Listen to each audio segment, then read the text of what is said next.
नमस्कार दोस्तों, आइए यूपीएससी जीएस पेपर मेंस 4 का यह प्रश्न देखते हैं, यानी एथिक्स का देखते हैं। इसका उत्तर हम लोग को 150 वर्ड में लिखना है।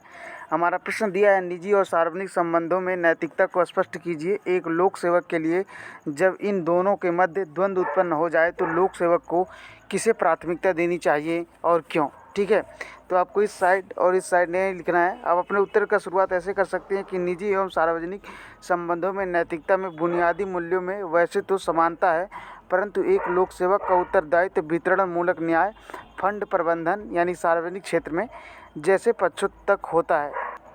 अतः इन दोनों क्षेत्रों में विभेद आवश्यक हो सकता है। ईमानदारी, प्रेम, सत्य, निष्ठा, सम्मान जैसे मूल्य निजी व सामाजिक संबंधों में समान है। वैसे भी वृद्धों का सम्मान निजी जीवन में न करने वाले व्यक्ति से सार्वजनिक जीवन में कैसे अपेक्षा की जा सकती है। इसके बाद आप लिखिए, एक अन्य पक्ष नैतिक संघर्ष का है। समलैंगिक अधिकारों को मानने वाले सेवक धारा 377 के अनुपालन लेकर संघर्ष का सामना करना पड़ रहा है उन लोगों को। ठीक है, अभी सुप्रीम कोर्ट का इस पर निर्णय आया था, तो आप इसको यहाँ पर जोड़ के लिख सकते हैं। इसी प्रकार निजी व सार्वजनिक मूल्यों में पृथकता मानसिक विसंगति को भी जन्म दे सकती है। उदाहरण के लिए अपने पुत्र को अच्छी शिक्षा देना निजी नैतिकता है, परंतु उसे के लिए रिश्वत ग्रहण करना नैतिक नहीं।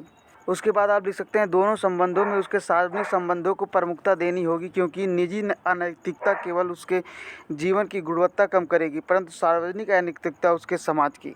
ठीक है, अब इसके बाद आप लिख सकते हैं, समाज पहले व्यक्तिवाद में सेवा के मूल को अपनाए जाने की आवश्यकता है। ठीक है, आप इस तरह से डायग्राम बनाकर लिख सकते हैं कि व्यक्ति अंदर आता है और समाज बाहर, यानी कि सबसे पहले हम समाज देखेंगे, फिर हम व्यक्ति को देखेंगे, अपनी पर्सनल इंटरेस्ट को बाद में रखेंगे। कहने का मतलब ये है। इसके अलावा आप लिख सकते हैं, सेवा के मूल्य को बनाए रखने हेतु। अगला पॉइंट आप लिख सकते हैं, करदाताओं के धन की रक्षा करने हेतु। अगला पॉइंट आप लिख दीजिए, राज्य में लोक विश्वास एवं स्वयं ब्यूरोक्रेसी की साख बचाए रखने के लिए। ठीक है, thank you so much for watching this lecture.